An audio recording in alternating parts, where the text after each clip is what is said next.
Welcome to Ravens Across the Pond, your place for everything Baltimore Ravens. From a fresh, European perspective. Plenty of laughs, plenty of piss-taking, and of course, questionable insights. Sit back, relax, grab a beer, and enjoy the show. Oh, and we are back with another episode of your favourite Ravens podcast from across the pond. First, before I get up and running, make an apology for last night. We were due to go live last night, but there was technical issues. I took the blame for the technical issues, but as we introduce the guys, I'll let you know where the technical issues came from. Dickie's technical issue was his head fell off. He's a teacher, parent even, got the better of him. How are we, Dickie? You feeling better? Yeah, much better, thanks. New haircut, feeling fresh and ready to go. Go and get your money back, Rich. The technical issue surrounding Oliver, where his pipes weren't working, suffering with kidney stones. How are we, Oliver? Still suffering, mate. Still suffering, but glad to be here. I'll go through it just to talk to you guys. Oh, thank you very much. Yeah, and I'm powering on. I know it would have been hard for Rich last night being a teacher having to work past 3 o'clock, but well done, mate. You've smashed it. And you'll notice as well, the great British Raven is back on the show. Nick Mason joins us again. Thank you very much, Nick. We haven't spoken since I think we went live within minutes of Harbaugh getting fired. How are you doing, mate? I'm good. Thankfully, I don't have as many technical difficulties as these guys. I'm not a teacher and my kidneys somehow operate. But here I am at the second time of asking, but I was kind of happy that we delayed a day because, yesterday was absolutely... I was ran off my feet yesterday, the same today. But, it's just nice to be back. Yeah, no, it is always good to be back. I mean, we have had a kind of unplanned hiatus. We haven't done anything for a week, a little bit. Things have been going on behind the scenes. Some news to come out the day after the Super Bowl for looking ahead to next year and what we've got planned. And look, this is going places. We said that when we started this journey. Well, thank you for everybody involved. Thank you to everybody who's watching. Plenty of viewers watching us on X. We are live on Insta and YouTube as well. Do us a favour, if you're watching on X, Insta, YouTube, whichever one, just hop over onto the other one, hit follow, hit subscribe, and you'll see plenty more content from us. This podcast is brought to you by Stacked, the #1 bet tracking app in the UK for tracking your NFL bets. Go and give it a download, guys. The guys at Stacked are superb. They've been great to us. Go and show them some support and love. Original plan for the show was we were going to discuss potential second interviews, who is, in the door this week for those second interviews and that. Kind of, there's nothing concrete there, but Jesse Minter is now gone. I think what was Bet 365 showing him there's 1-8 odds on to be the 1 next. 1-8 at the moment. Yep. Yeah, that may have something to do with the fact that our whole community bumped an awful lot of money on him last night to become the next head coach. It might have something to do with the fact that apparently he's still in Baltimore, but we don't know. I mean, there's plenty of names linked with the job. There's plenty of interviews, first stage interviews we had. Just immediate thought, as I say, nothing's concrete. Immediate thoughts on Jesse Minter. I'll go with you, Nick, first. You know what? Bringing Jesse Minter in really looks to allay one of the initial fears about the Ravens that we had last year and it moving forward, in that the Ravens defense last year was softer than Cheese Whiz. And I think getting Jesse Minter through the door ultimately puts us making that first good step to getting rid of the soft zone defense that we saw out of Zach Orr last year. Richard, what are you thinking? Yeah, I mean, I feel like the classic Ravens hire, really. Obviously, there's familiarity there with the Chargers connection.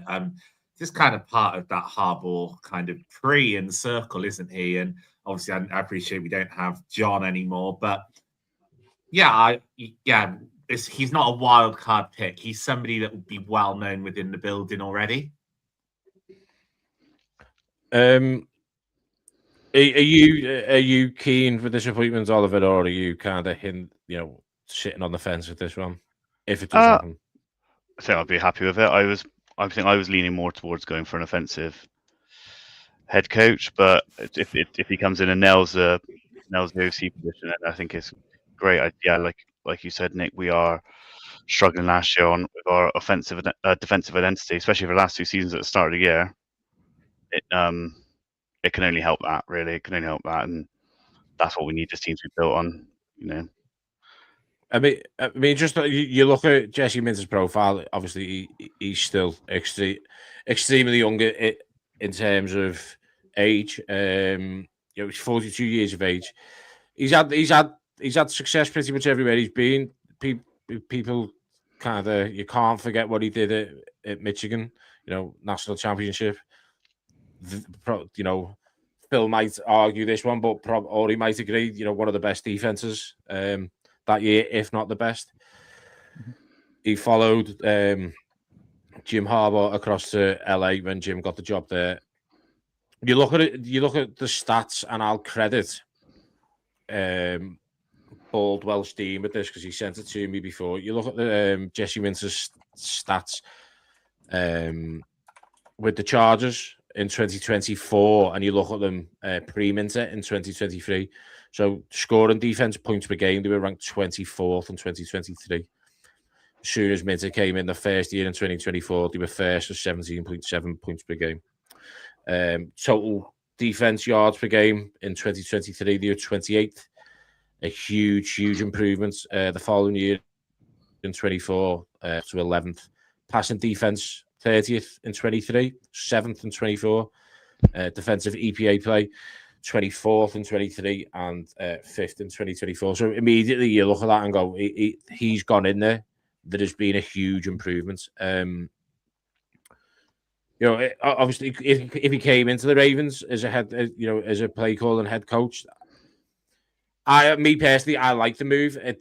I'm not going to sit here and lie and go, he wasn't top of my list. He was. I think he was pretty. We did a poll on the group and we got people to put in their top five. He was in an awful lot of people's top 5. Do we see an immediate improvement on this defense with Jesse Minter walking in that door? I think we'll definitely see an improvement from the start, where the last 2 seasons started, because, as Nick was about to say, the bar's low. Is that for the first 6 weeks of the last 2 seasons, it's not been good. He's going to bring that in. I'm sure, Zach Orr himself is probably a great vibes guy, but I'm sure Jesse Minter is even more on that front. Yeah, I think ultimately. Sorry, Nick. You go. You go ahead. I feel like we both jumped on top. What I was about to say was, I hope that him being the younger coach will see him make a coach to player connection a lot easier. So he'll be able to galvanize them and push them forward. And I think that's what this team needs. It's not a talent issue on defense. It's a schematic issue and a relationship issue. And I hope that that's what Minter brings to Baltimore if it is the case that he's joining. Yeah, I think for me, you would hope, whether it's Minter or somebody else, players won't be feeling as comfortable. Obviously, you kind of know, right? If you've had Harbaugh as your coach for a long time, or Zach Orr's been in that building a long time, I don't know. Did certain players maybe get a bit complacent with that? I think, Minter's not going to have any pre-existing loyalty to anyone. All right, some players are going to play because of contract issues and stuff like that. But, you're starting training camp on a level playing field. Nobody is a Harbaugh guy this offseason. Like, nobody's a Minter guy. He's going to play the guys who really stand out to him. So, yeah, I hope it brings that buzz. I think as well, with the addition of a defensive head coach, having a DC as well below that, because we know defense is where we need to improve based on last year. That's obvious. So having double the effort on that side of the ball is definitely gonna help, I'd hope. Yeah, and funny you should mention last year. I was just kind of doing a deep dive, looking at where the Chargers ranked last year in defense, and we try not to be too stat heavy on this pod, but it's such importance of a new head coach coming in. I've gone there. So this is Chargers and Ravens respectively. How they ranked in defense. So total defense, Chargers were top 5, coming in fifth. The Ravens obviously 24th, which we know how poor the Ravens defense was last year. Passing defense, Chargers again 5th, 179 passing yards allowed average per game. Obviously, that increased during the playoffs up to 235, but we all know what happened there in the playoffs with the Chargers. Ravens were ranked joint 30th with the Colts. The Russian defense again, Chargers ranked 8th. The Ravens were up at 10th at this point. I did mention in a previous episode about the Ravens DVOA, defensive value over average. On passing defense was up there, so that's not a surprise to me that they're closely matched on Russian defense. Scoring defense, Chargers 9. The Ravens were down at. I've lost them. Where have they gone there? Ravens were 18th. Red zone defense. Chargers were 4th on red zone defense. Again, Ravens were 6th, so they were closely matched there. The big one for me, their down defense. Chargers again, top 5. Ravens were a bit further down the leaderboard there on 11th. So, regardless of how you look at it, and personnel differences across the board, the Chargers defense was superior. And I would definitely say they were better coached. That's evidence from, as you touched on, Ollie, the fact that the past 2 years, it's took the Ravens defense week 6, week 7 to get going. Yeah, definitely. And I think, whilst you say stats don't tell a full story, they do definitely give you a picture of what's happening. And, I think I'd argue, we talk about the Ravens not being so high in red zone, or being quite high in red zone defense. That's probably because we're giving up quite a lot of long touchdowns and long points there. I'm not sure what the Chargers looked like on defense in terms of injuries last year. I don't know if they had major injuries. So again, it's good stats. And I think, like I said earlier, the reason they would have had more yards against as well. I think they went out to quite heavy leads in quite a lot of games as well. They're quite a high-powered offense, so it's always going to be teams throwing the ball quite a lot against them. So possibility they're even better than what it looks like. Well, I think they were helped out by the addition of quite a good pass rusher, although certainly didn't show it for us. Well, I think that even goes further to say what Nick said earlier, that it's scheme with scheme as well, because as I said numerous times by now, that DVOA left us and then went there and went to the Chargers and ended up with 8 or 9 sacks. So as Josh has said, we should maybe we'll sign him back. I necessarily wouldn't be against that notion either. When you have your edges in coverage to defend against a schematic deficiency without fixing it is just mental. And it shows you when a guy like Owe can go to the Chargers and immediately contribute to their team. We were using him wrong. It wasn't on him. I mean, there's every chance we could get him back. I mean, it's not completely out of the question, is it? He's a free agent in the season, isn't he? And I suppose if we have and this is probably some way jumping the gun here. If we have a defensive head coach, do we push even harder for that dream sort of edge trade that we've all been banging on about in the season? Do we go for someone like Crosby or someone like that? I just don't think it's a move I just don't think that is a move that EDC makes, unless there's been unless there's a change in mentality, and maybe there's something in the water in Charm City because there's been a change in mentality in another general manager's approach in Michael Elias at the Orioles. So maybe there's something in the water. Maybe there is a change. I know he was aggressive in EJ for Roquan Smith. I'll give him that, but I just don't think, as I've said, a guy like Max Crosby, an edge rusher of that caliber, it's not necessarily a needle mover. You look at teams that this year, for example, Green Bay, lost Micah Parsons. They were on track to finish how they had with Micah Parsons the year before. Myles Garrett, the Browns were on track to finish where they finished the year before. I just don't think it's a big needle, a needle mover at all. Does it help? Yeah, obviously, but I think there is more to what the Ravens need to do this offseason on defense than just go out and get a Max Crosby. Oh yeah, there's definitely bigger holes to fill across the whole team, but does it make us more aggressive in that front? Does a new head coach come in and he's not? We've all heard Harbaugh say numerous times, "Our guys are great. Our guys are great." Is that what he's saying to EDC as well? Who knows? But like Rich said, comes in fresh slate, identifies where our weaknesses are. That'd be great. Doesn't have his favorites. I don't see Big Dan Falele spinning around, doing the old 540, looking where he's going. But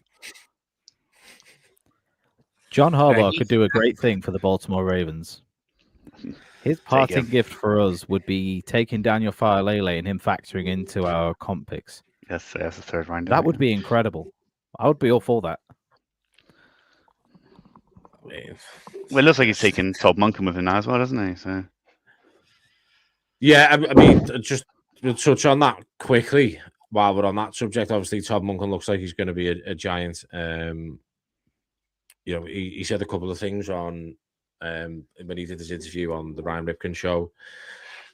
I quite enjoyed that interview. Just on coordinators and coaches. Obviously, news come out. Was it early today or might have been late last night UK time that the Ravens had kind of put a block on lateral moves from their coaching staff and some assistants. I like that. I don't necessarily think it's a bad thing that with a new head coach coming in, he is going to bring his own coordinators. But I think having, the assistants and some familiar faces around there, I think it's a good move. And also, I wasn't keen on John Harbaugh coming in and trying to take 15 members of staff with them. Especially if you look at the special teams department at the Ravens, you've got Chris Horton, Randy Brown. Randy Brown is a long tenured kicking specialist. You don't want 20 plus years of kicking going out the door. Chris Horton, he's a great guy too. That punt return coverage defense that the Ravens played on special teams was outstanding. It just didn't translate to the new kickoff rule and covering that. Yeah, hopefully, Loop's had another off season of actually just focusing on just that, and that might help him out because he's never had to do it in college before. So hopefully that changes. It's this I sort of read that there's about a dozen assistant or lateral moves that have been requested, and they've all been rejected. So I think it's going to be a big enough task for this new head coach, whoever it is, to fill his whole head coaches and a coordinators, let alone going through all the assistants as well. That'd be an absolute nightmare. Yeah. Obviously, Minter comes in. We all have got an idea who's going to be coming in as his OC. Thoughts on that? Well, so I mean, it looks like if Minter comes in, he'll bring Cliff with him, Cliff Kingsbury. I don't know. I don't think not been a massive fan of that, especially he's been interviewed as a head coach, and I think we were all quite unified in saying we didn't want him as our head coach. I'm not a fan myself, but the players seem to absolutely love him, and it'll get the ball in the hands of our wide receivers and tight ends quickly. I don't know how Derrick Henry will feel about that. I don't think he'll be getting much of the ball, but we'll have to wait and see on that front. It does signal to me that if that is the case, and we're sort of talking about 3 moves ahead now, be a massive change for our O-line. I think I spoke to our man Phil earlier, who said he plays a much more lateral game, set air raid offense, players moving laterally. We've just got big idiots like Dan Filali and Voorhees who just run straight downhill and get turned around. So, we got Lindebaum that plays straight to his strengths, and Rosengarten's a bit like that. So maybe that's that's another hole to fill on that front. But yeah, no, we'll wait and see. What do you think, Rich? Well, I think you have to. I mean, I just wonder with the Cliff Kingsbury connection. Obviously, one Hollywood Brown went that way a few years ago. Obviously, really good mates with like that South Florida connection. I wonder if maybe some of the Ravens players are kind of contacting Hollywood Brown and kind of trying to get the intel on what Cliff Kingsbury is like as a coach, because I find it a bit weird that they all seem so enthusiastic about him. I mean, okay, fine. Like he must have a reputation in some regard amongst players in the league for them to be so enthusiastic about him as opposed to other people. I think I just trust the process. I don't know enough about X's and O's to go Cliff Kingsbury is going to be better than somebody else. We'll see what happens.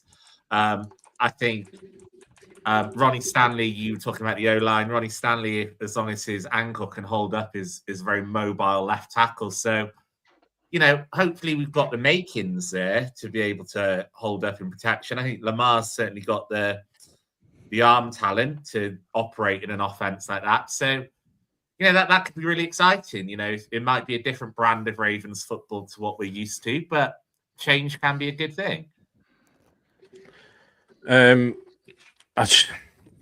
With Cliff Kingsbury, he's never ever been. What's the word? He's never lacked confidence in his offensive beliefs, and I think at one point Cliff Kingsbury was kind of at his offensive scheme kind of felt untouchable. I think it's fair to say that kind of feeling around that offensive scheme has dwindled over the years. Is that fair, Nick, or do you see difference? I would say so. The air raid offense isn't really as it used to be, but I would say that if he could come in and play complementary football, if you look at the weapons the Ravens will retain headed into next year, then we still stand on good ground to actually be good. And talking about him being a good player's coach, he was a player himself. He was drafted by the Patriots, so he knows what he wants to see in a coach. So he's got a head start on any other candidate in that regard. I suppose one of the reason players love him is because he gets the ball in the hands of skill position players. At the end of the day, they all want to win, but when contract negotiations come around and you're getting the ball, you're getting 100 catches, and you're the second receiver, it looks even better, doesn't it? So that's probably something to do with it. But I mean, if you've got running backs like Derrick Henry, Keaton Mitchell in the backfield, you'd be foolish to miss them out. Any kind of lateral game would set up nicely for them. Especially Keaton, that plays really into Keaton Mitchell's strengths on it. Yeah, and then maybe we'll stop seeing people in all our WhatsApp groups moaning about where's Keaton Mitchell when Derrick Henry's run for 150 yards. You look at obviously the last 2 years at the Commanders. I know Jaden Daniels injured for an awful lot of the season. It's worth noting that no other team this season or during the 6 years previous that Kingsbury has directed an LF offense, no other team has come close to matching his no-huddle usage. In regards to Lamar wanting him, I think that's a huge statement from Lamar. We don't doubt his passing ability. An awful lot of people have doubted his passing ability down the years. But Lamar Jackson's backing himself there to go. He obviously likes Cliff. He's backing himself there to say, "You get me this guy, I will go and do what this guy wants me to do," and how he wants an offense to run, huge yardage down the field. I think that the concern is obviously how little does Derrick Henry see the ball in this offense. I think he'll I still don't- have quite a part to play at goal line and running it in from 4 or 5 yards. I think if we ultimately get the offensive line in a much stronger position, then Derrick Henry probably doesn't need as many touches of the ball. He'll spring if we get decent guards that could block for him. That's what he missed last year. So yeah, Especially Yeah, for I mean, spreading people out on the O line as well. Spreading people out is because what we've seen this season, a lot of 8-9 man boxes against Derrick Henry. If you're playing a spread offense, you cannot do that. You're going to see plenty of RPOs as well. Cliff Kingsbury, it's his bread and butter. Josh in the chat, who's watching on YouTube. One of you guys answer it. I can't answer any of Josh's questions because when I do, I'm totally wrong. We had a debate the other night in a group about a not so famous Irish goalkeeper.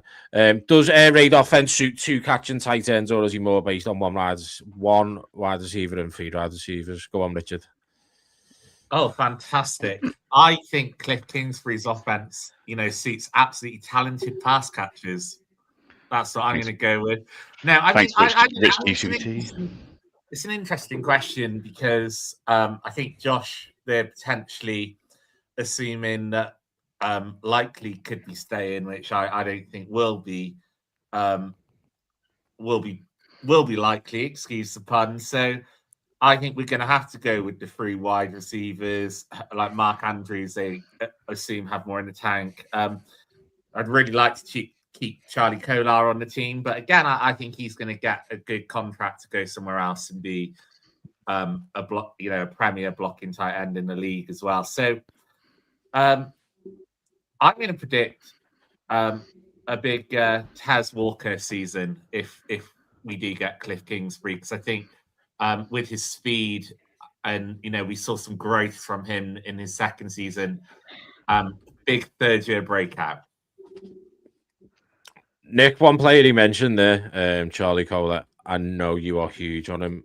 I think, to quote something I saw the other day on your, or maybe even today on your X, today. He's as good as Pepsi.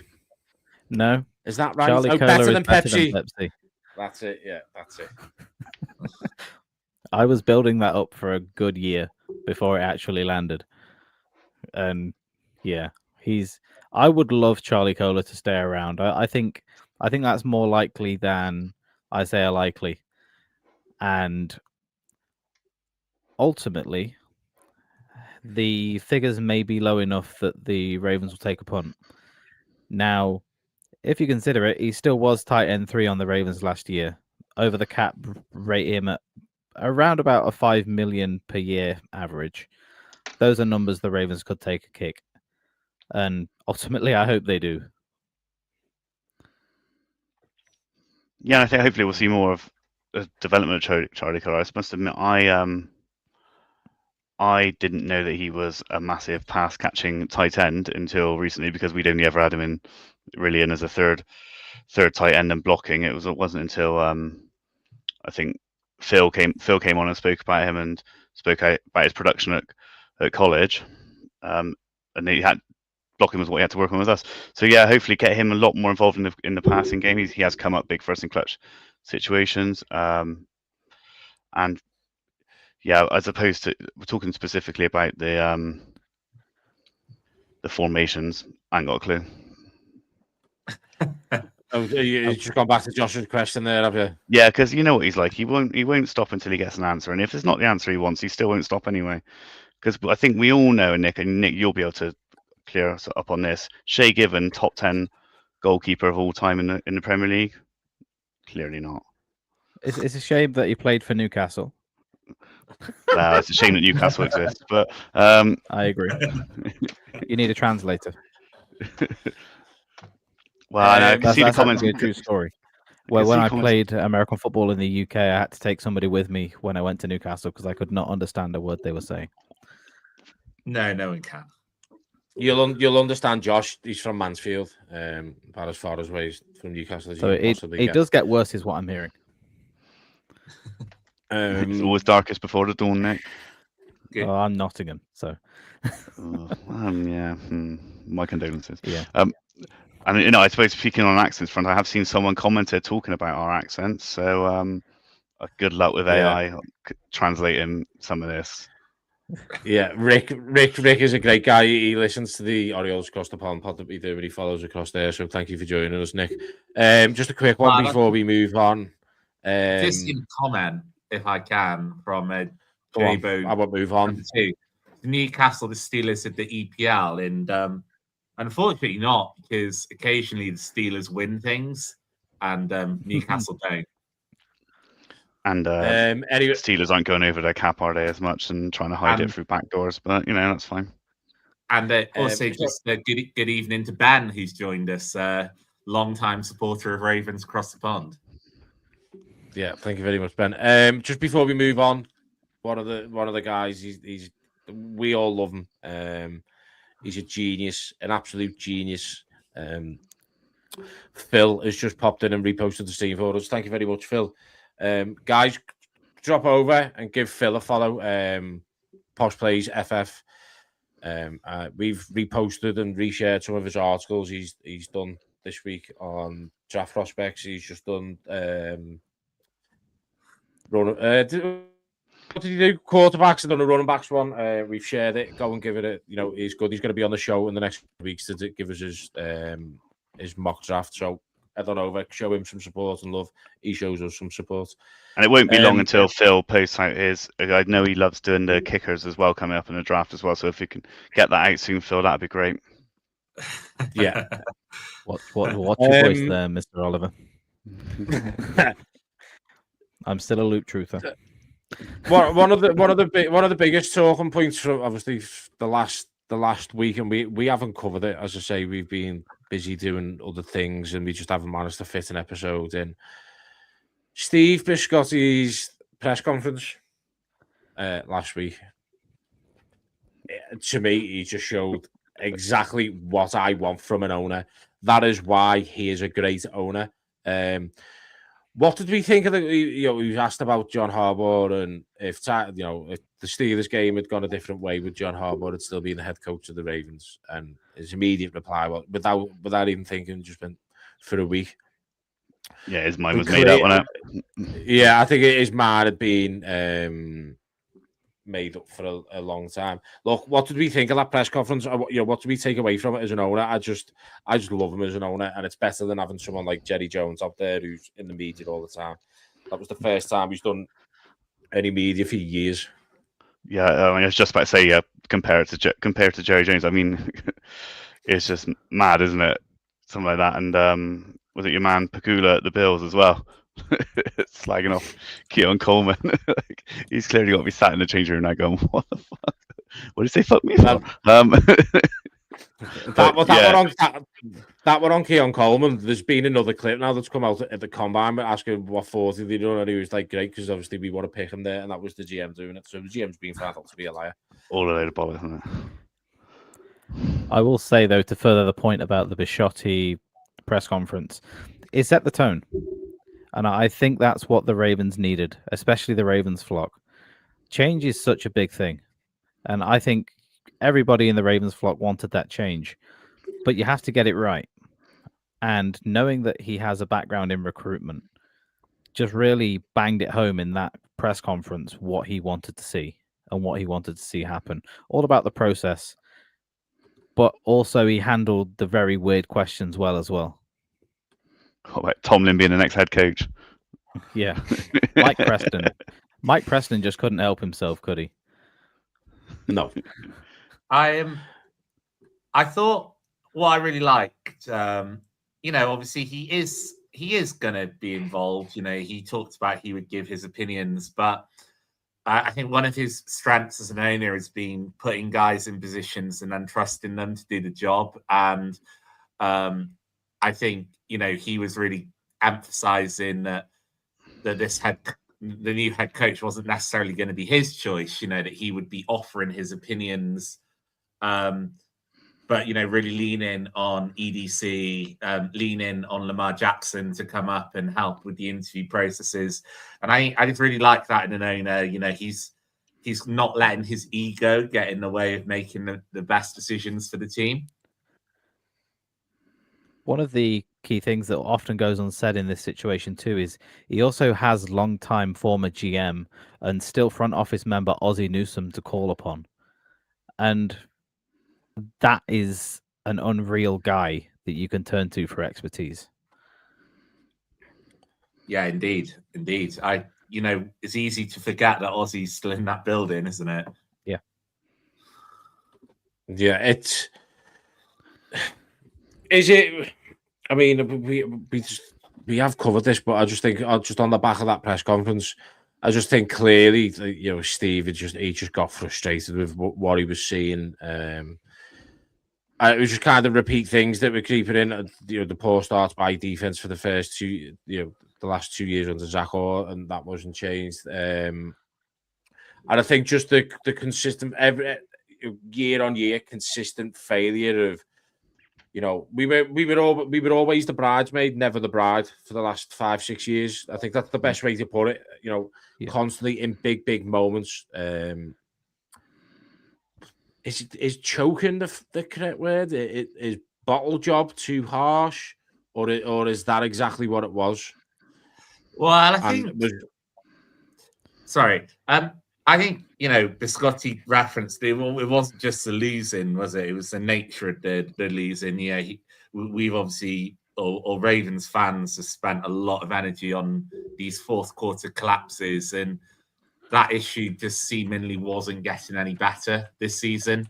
It happens once or twice. You can call it unlucky, but when you keep breaking records for losing games from winning positions, that just has to wind anybody up, right? And I think Biscotti probably just saw that type of thing one too many times.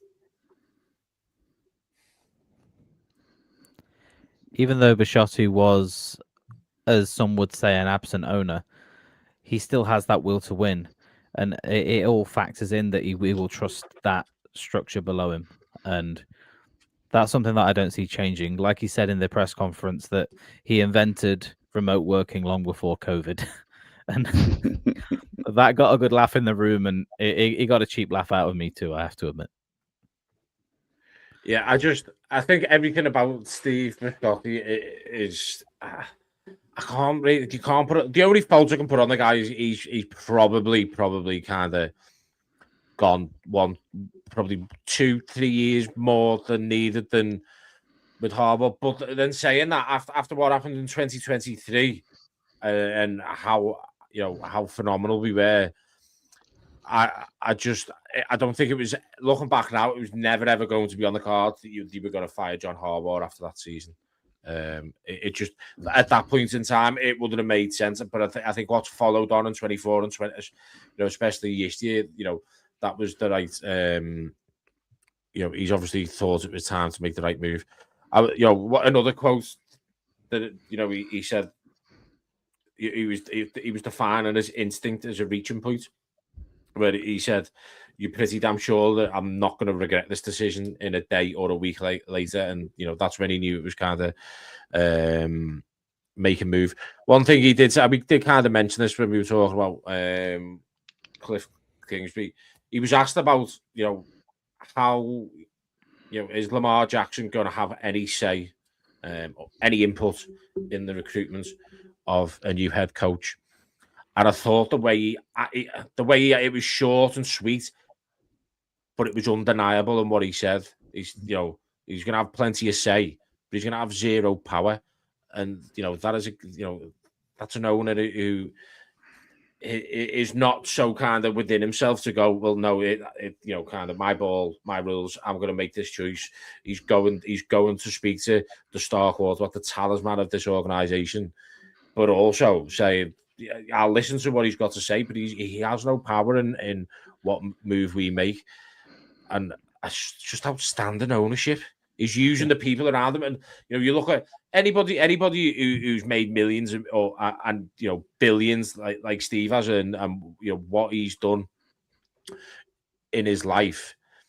You look at these successful people around the world, the one thing that they make sure they have is the correct people around them. I've used the correct people around them to listen to, take, get the advice, and not all advice has to be followed through on,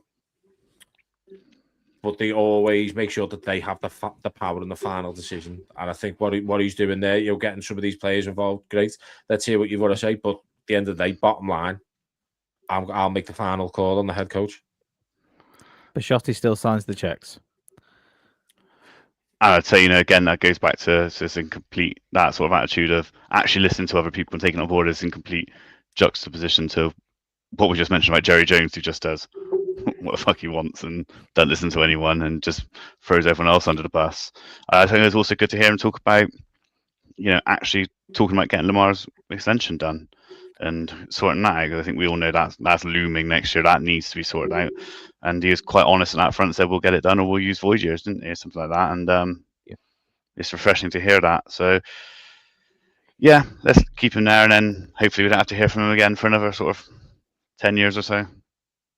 I disagree. I hope we hear from him every year. Oh yeah, I know. I think it's absolutely incredible. I suppose yeah. When the news broke of John Harbaugh getting fired, in the days that followed, an awful lot of these experts, analysts, type of people who work for the ESPN, Fox, NFL Network, kind of were coming out with quite an awful lot of them kind of said we don't get this decision. I think the highest profile one that did it was Hall of Fame head coach at Super Bowl winner Tony Dungy. Came out and was, he kind of laments a decision. And, when Bisciotti came out, he wanted to call Tony and say, do you remember 18 years ago when we hired John Harbaugh as special teams coordinator? I just don't think you can doubt anything Steve Bisciotti's done. I'm not saying that Tony was wrong in what he was saying, but I think he was kind of looking at it from a coach's perspective and not an owner's and organization perspective on the timeline of this team, the Lamar on the clock, all that kind of stuff. I don't think he was looking at the full picture.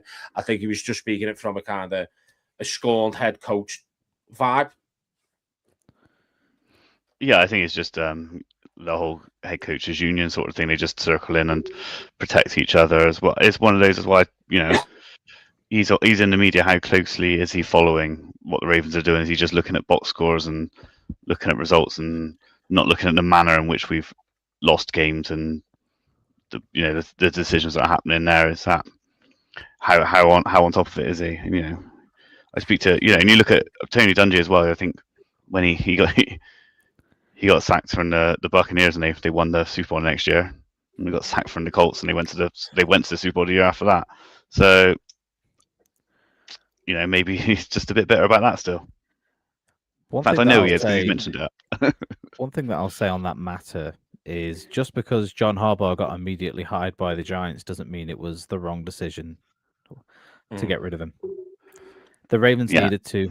After 18 years, that message got stale. Even in life, if you're at any job for 18 years, you're going to either look to move or promote. And I thought the Ravens might have promoted John Harbaugh to front office, but that man wanted to earn his money, and thankfully we don't have to pay him anymore.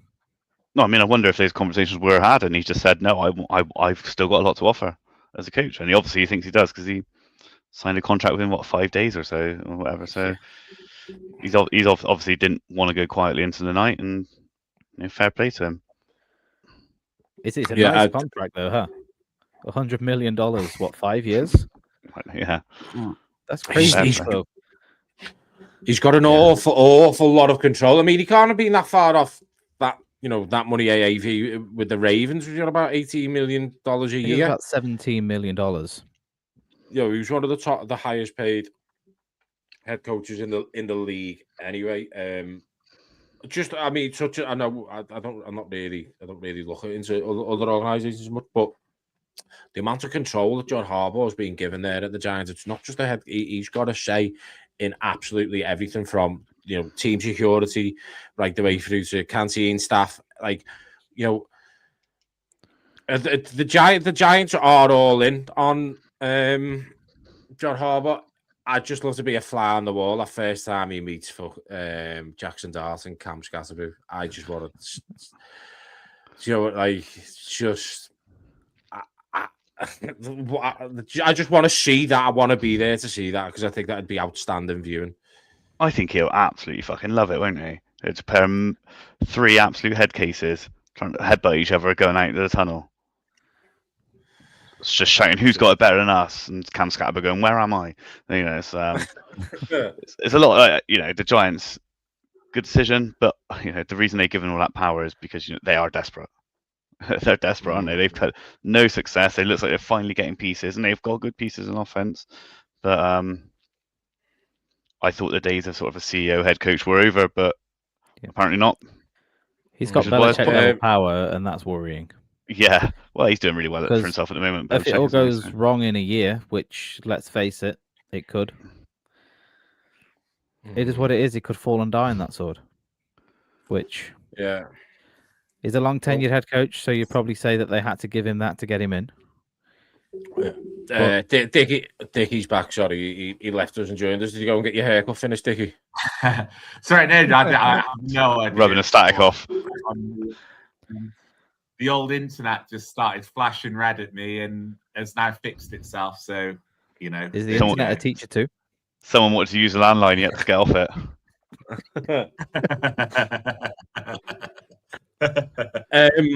Go on, Nick. What were you saying, mate? Sorry. I lost my train of thought. Cheers, Rich. Yeah, I my son in your haircut, I think. I mean, you've come back in time because Danny's posted a question in off X for us. If we get Minter as head coach, what position do you think he'll want to improve most with a pick 14 of this year's draft? Also, do you think we'll still be shouting who's got it better than us? I mean, seems obvious to me. Edge rusher, defensive-minded head coach. Edge rusher was one of the 2 biggest weaknesses on the team. 14, you can, good guys tend to be available at 14 at that position. I think that would be the slam dunk pick for me. I mean, getting an interior O-line at 14, I don't think that really fits. Although we desperately need, another really good guard. I would just say edge rusher. It's going to be weird not being able to ironically say who's got it better than us anymore. It's going to be weird that now every Giants fan's going to be doing that. But I'm sure Minter's going to have some great slogans. Hopefully his PowerPoint game is better than Harbaugh's to motivate the players.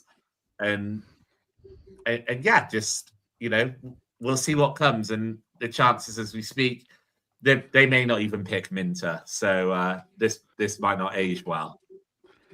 I think on the draft side of things, I've seen a couple of mock drafts and they all had wide receiver Mackay Lemon going to us at 14. I mean, that was Mel Kiper and he's an absolute clown. So that's Mel not coming on the show then. Sorry, Mel.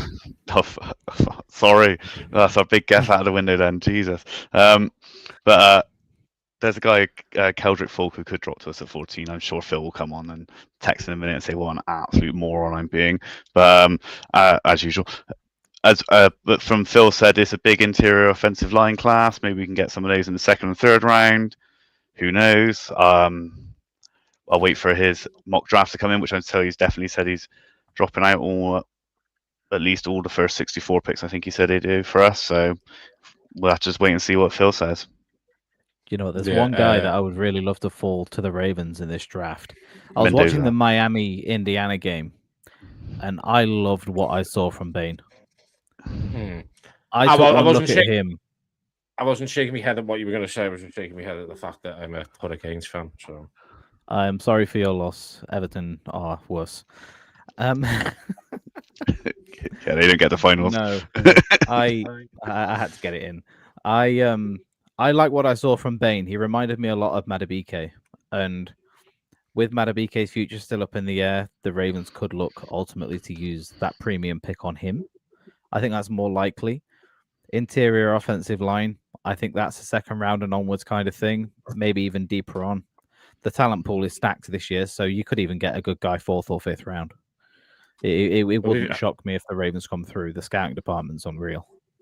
It's got about 19 picks in the 5th round, so we'll have to look at the draw there because EDC wasn't aggressive enough with the deadline to do anything with them. And the comp pick we'll get as well. We're going to get a load of comp Farley. picks. Yeah. What's Valeri's comp pick going to be? What are we estimating on that? Well, he's a Pro Bowler, so 3rd round, surely. And he played pretty much every game for the last 2 years, this year and last. So he's an important player to the Ravens. Yeah. And John Harbaugh I see think that they'll in be him. surprised. I think, Yeah.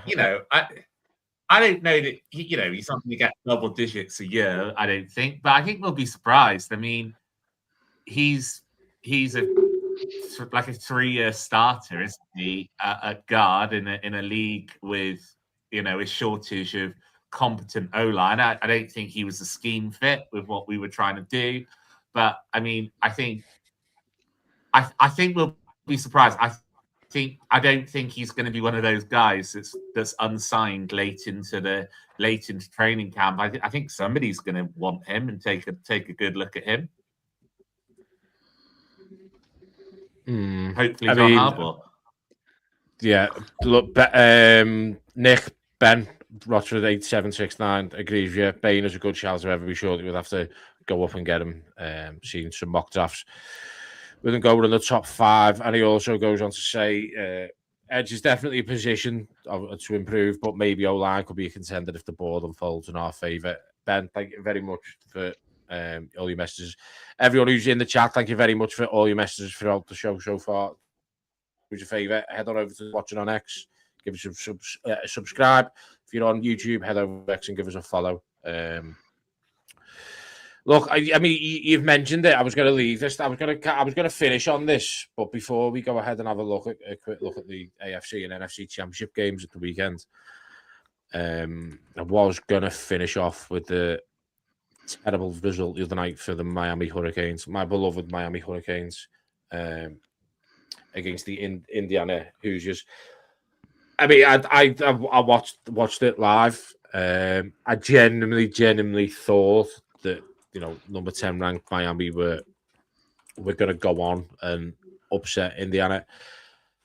But when you look at that game, I think Miami come away from that game thinking, like that was in our hands, and some people may disagree with that. And I think Indiana come away from that game going, we got away with that one.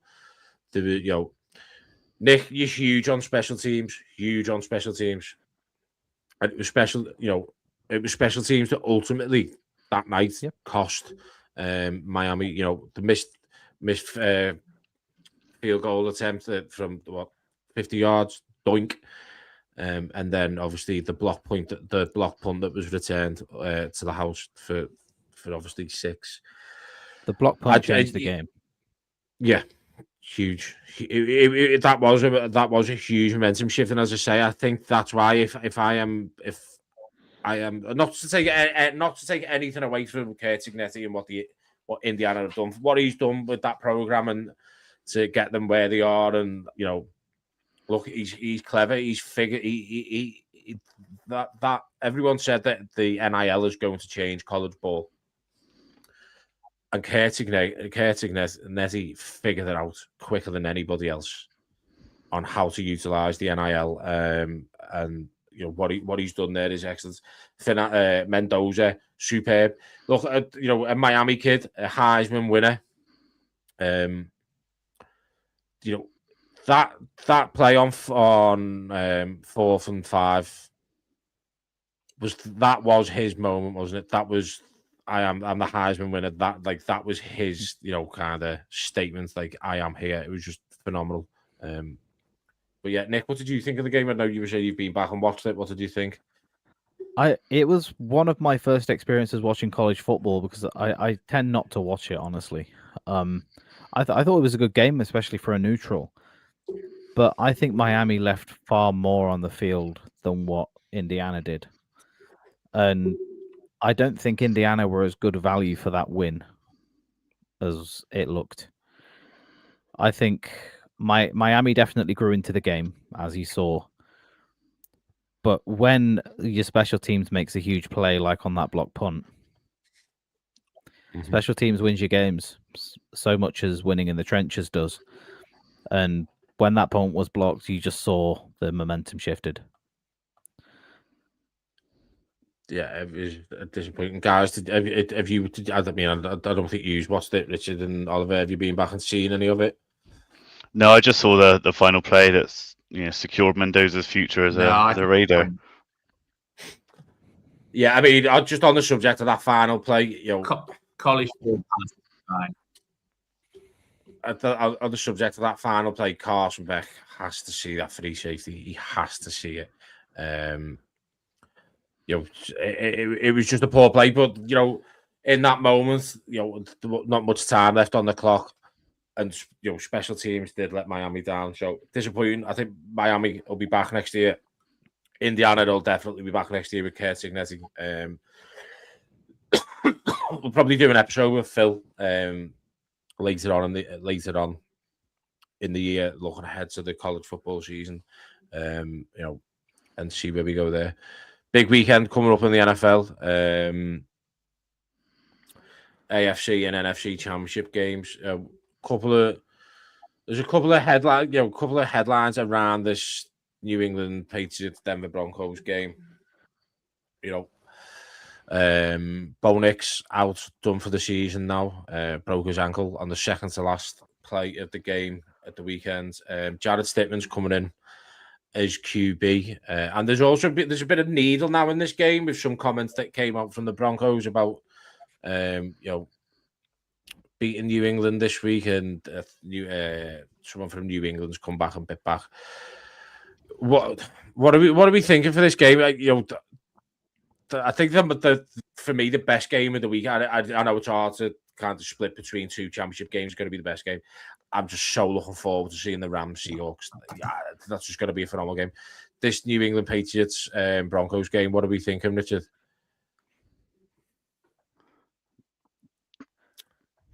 I think Nick's injury is taking the kind of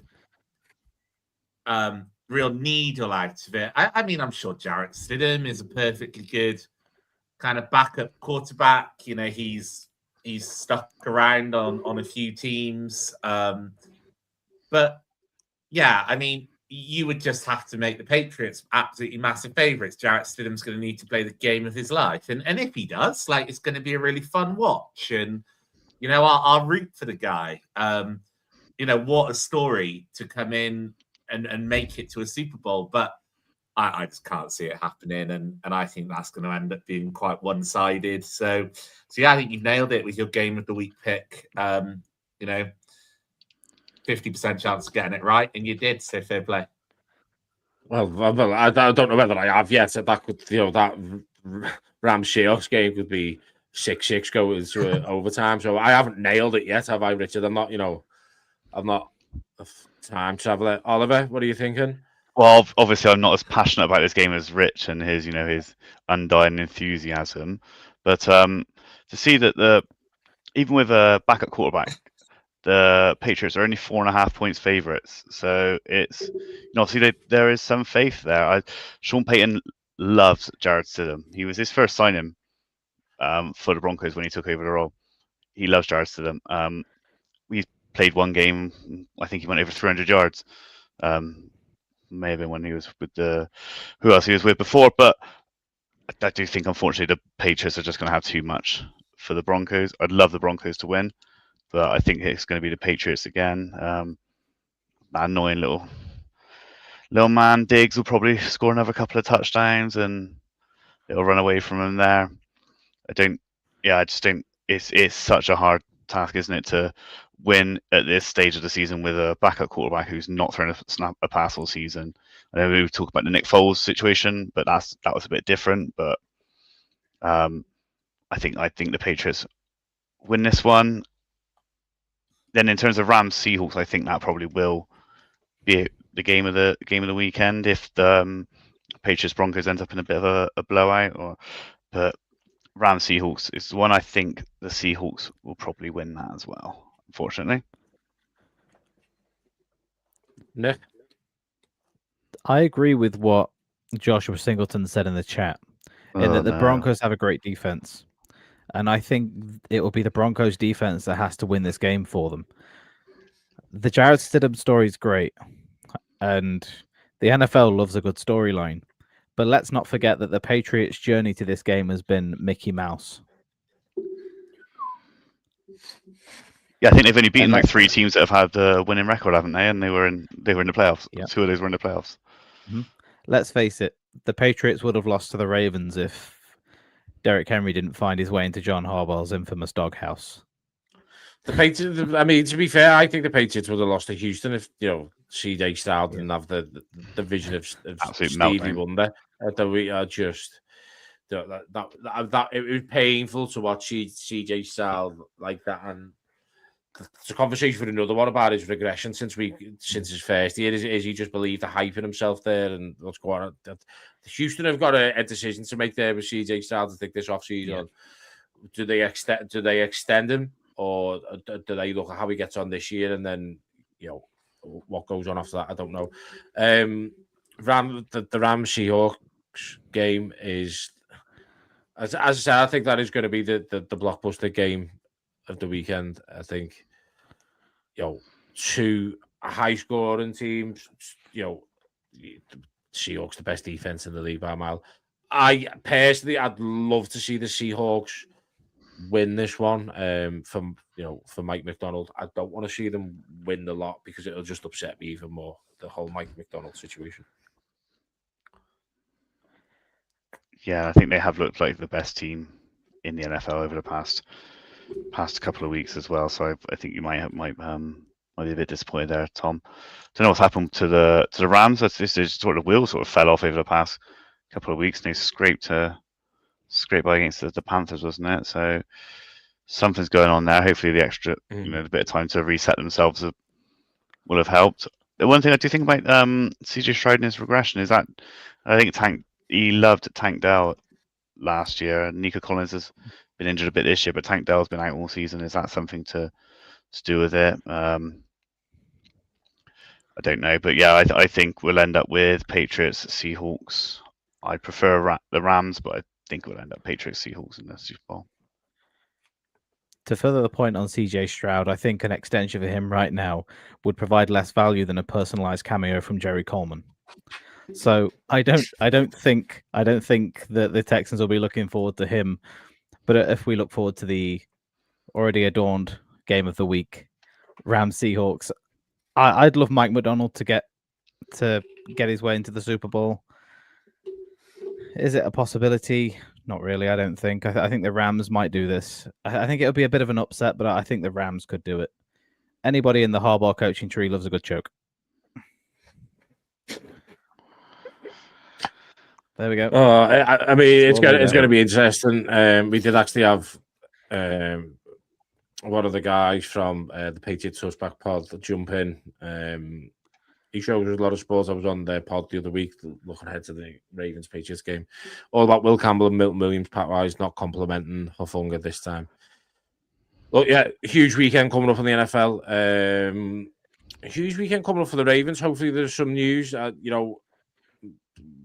We kind of went all out on this episode that Jesse Minter had got the job, but obviously nothing's been confirmed yet. If anything is confirmed, we will try and go live as soon as possible. So keep your phone. Well, Tom, have you seen Jeff Zubak's latest tweet? Oh, why are you doing this to me now as I'm wrapping up? No, he hasn't tweeted anything. I just. It was a retweet, so we're safe. Oh, nice. Thank you very much. Nick, thank you very much for joining us once again, mate. Thank you for sharing the stream. It's been Ram tonight. Our live the other week with Kevin Ostersteicher was huge. This one's even bigger. 150 viewers at the moment. I think we peaked at 175. So thank you very much. Everyone who's been watching on X, jump on over to the YouTube and Instagram, hit subscribe, hit follow, and likewise, vice versa. We will be back possibly at some point next week, discuss the championship games, and obviously, hopefully, more Ravens news, new head coach, new OC, new DC. No, not a new DC. Depends who we get as a head coach. We've been Ravens across the pond. I've been Thomas. They've been Oliver, Dickie, and our guest, British Raven, Nick. Thank you very much for joining us. We shall catch you on the next one. Thanks for having me. I'm going to go take this out off because it's cutting off circulation to my brain. You look silly. Thanks for listening to Ravens Across the Pond. We'll see you next time.